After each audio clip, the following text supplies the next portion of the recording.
आवाज जनतेचा।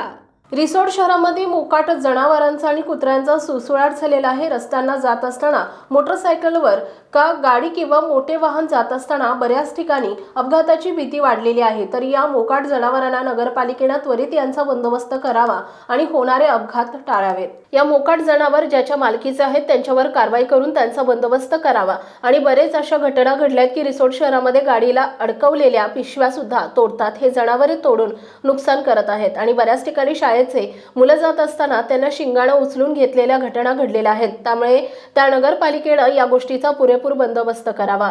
उपसंपादक रिसोड प्रदीप देशमुख। आपल्या परिसरातील बातम्या आणि ताज्या घडामोडी पाहण्यासाठी आजच आमच्या ABK न्यूज 24 चॅनलला सबस्क्राइब करा आणि बेल आयकॉनवर क्लिक करा।